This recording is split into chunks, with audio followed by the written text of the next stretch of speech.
Hello. Today we're gonna try to discuss about how do we derivate a power of x. Now, I'm gonna go straight into the example because the idea in doing this formula right here, we don't have to remember additional formula, but we can just use the existing formula and then we can actually do a several modification to the question and we can get the answer. So now I'm going to give an example straight away. Let's say we have the equation of y is equals to 3 to the power of 3x plus 1. Now, the question is, I want to know what is the dy over dx in this question, or the first derivative on that matter for this one. So the first thing I need to do when I want to derivate when the x is an indices, I have to make the x here no longer an indices. So how do I achieve that? Well, I can put ln on every equation. So then I'm going to get into ln y will be equals to ln and then 3 to the power of 3x plus 1. So why do I want to do this? Because this way, I can actually move the power of 3x plus 1 in front of the ln because that's the rule of ln or log on that matter. So we get ln y will be equals to bracket 3x plus 1 and then ln 3. Okay, now let's expand the bracket here. So what do we get? We're going to end up with ln y will be equals to 3x ln 3, yeah, and then plus by ln 3.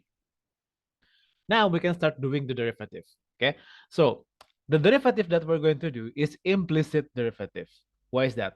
Well, because we're going to derive two variable, which is y and x. Now, the left side, we only have y in it.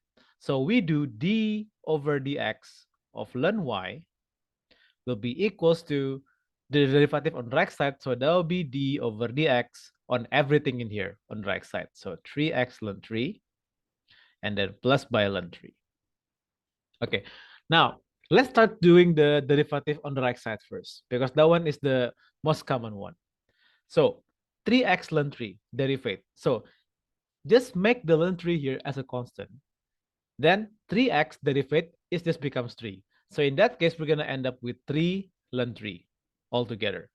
And the ln 3, because there is no x here, that just become to 0. So we're done with the derivative on the right side. And of course, because we are derivating x in terms of x, so that will be dx over dx.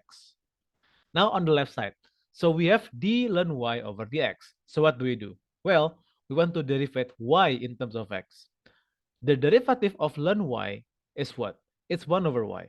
So we get 1 over y, and then because we are derivating y in terms of x, so that will be dy over dx. Now, remember our question? We want to make or to find out the value of dy over dx. So now we have to make the dy over dx from the latest equation as the subject. So in that case, we can just try to move the 1 over y here to the right side.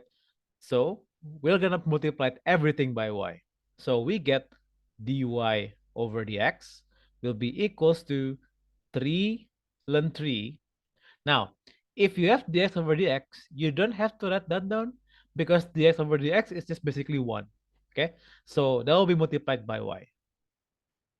The last thing you need to do here is that you have to change back the y value into the original y value, which is the original question. Y equals to 3 to the power of 3x plus 1. So what do we have here? We're going to end up that the dy over dx will be equals to 3 ln 3 and then multiplied by 3 to the power of 3x plus 1. You can even try to simplify this further by breaking up the 3x plus 1 here. So we can get 3 and then ln 3.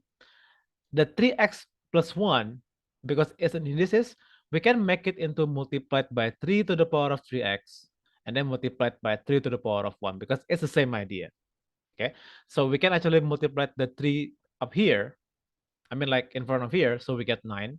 So we're gonna end up with 9 ln 3 and then multiplied by 3 to the power of x. and this will be the value of y. And that's how we derivate the equation. Sorry. And how do we find the dy over dx, or the first derivative, when the x is a power? Okay, so hopefully this topic will help. Assalamualaikum warahmatullahi wabarakatuh.